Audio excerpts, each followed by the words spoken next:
Hello friends, सीकरमी के online platform पर मैं विद्यासागर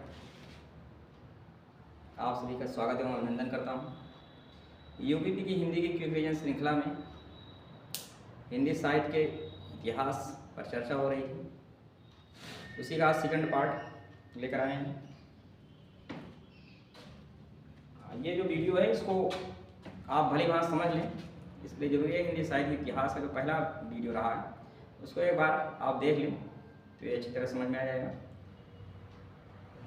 हिंदी साहित्य का इतिहास जो रहा है उसके कुल 4 कालखंड हैं। 4 कालखंडों में भक्ति काल दूसरा कालखंड है। पहला आदिकाल रहा है।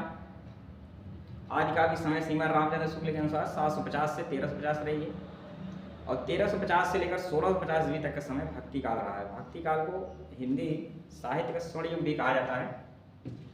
पूर्व मध्यकाल भी इसका नाम है। जॉर्ज ग्रियर्सन ने इसे भक्ति काल कहा है।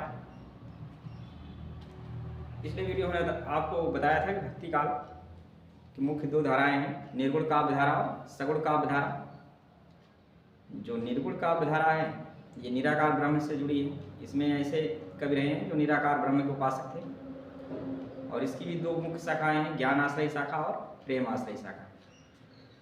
ज्ञान आश्रय शाखा के जो कवि हैं उनकी कोई रचना इतनी खास नहीं रही है जो एग्जाम में आती रही हो।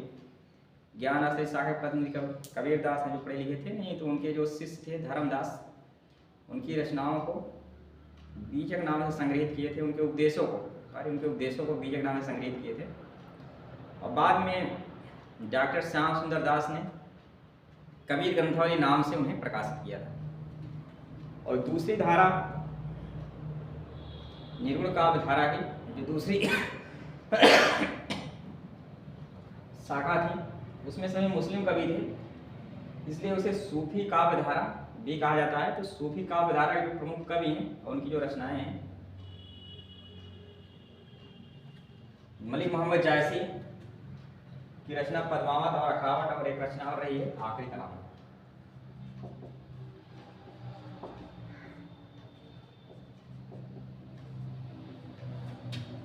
जायसी की रचना पद्मावत 1540 में प्रकाशित हुई थी। बार बार एग्जाम में आया है जायसी किसके समकालीन रहे, किस शासक के।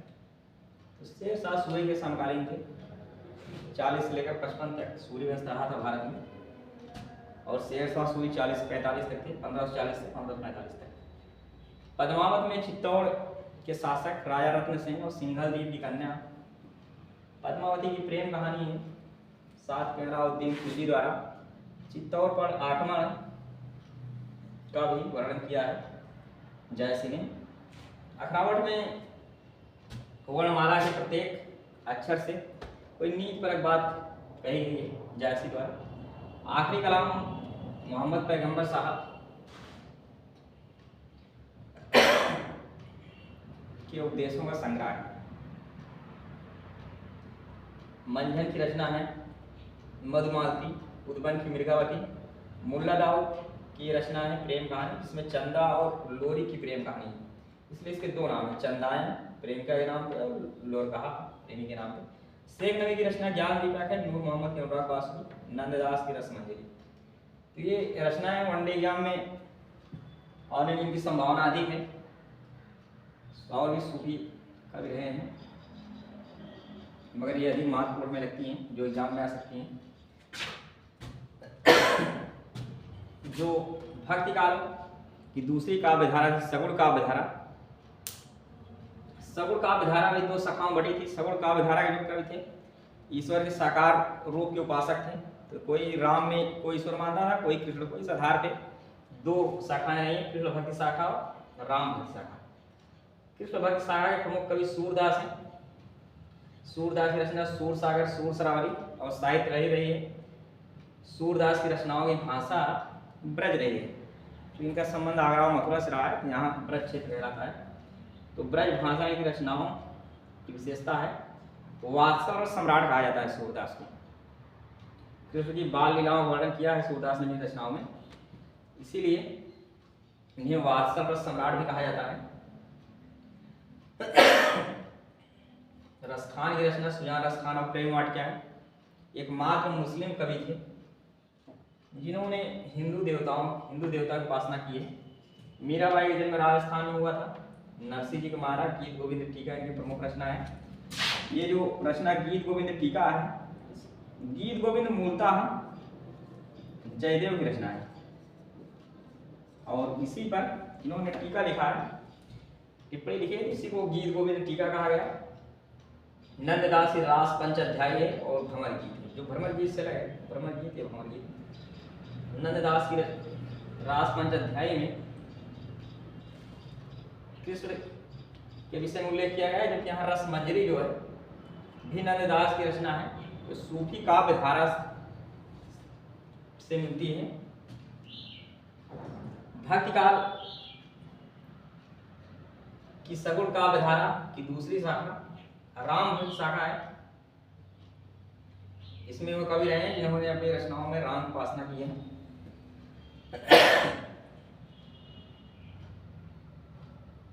रामवंश शाखा के प्रतिनिधि कवि तुलसीदास है।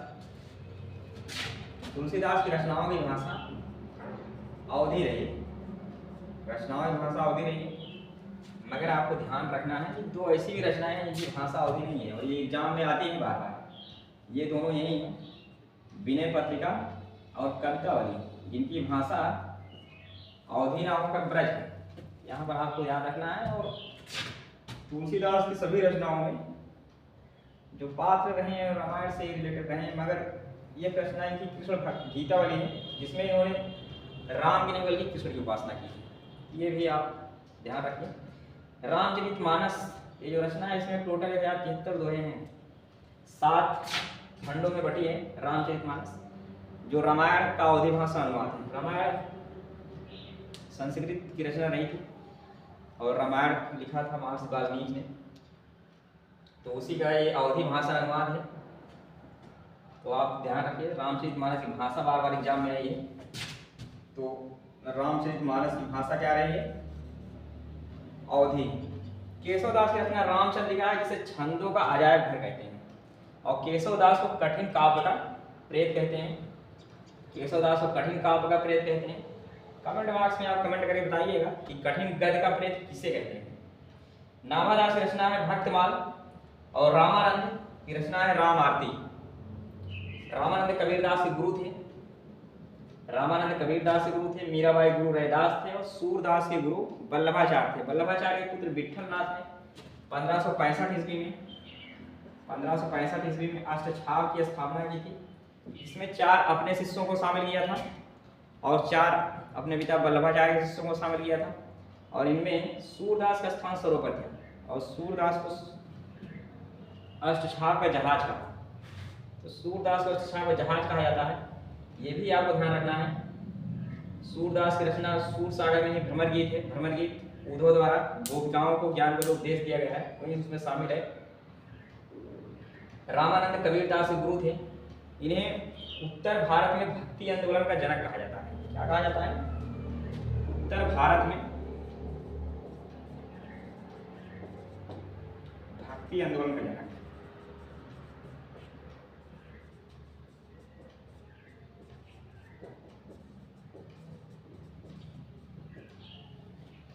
कमेंट बॉक्स में कमेंट करके आप बताइएगा कि दक्षिण भारत में भक्ति आंदोलन जनक किसे कहा जाता है।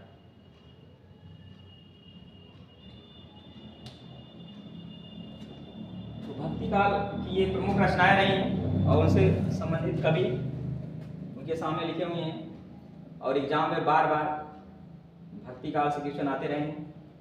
तो अगर आप ध्यानपूर्वक इसको देखेंगे, पूरा वीडियो अगर आप देखते हैं, तो यहाँ से कोई भी क्वेश्चन आएगा तो आप आसानी से कर सकते हैं। Thanks for watching video.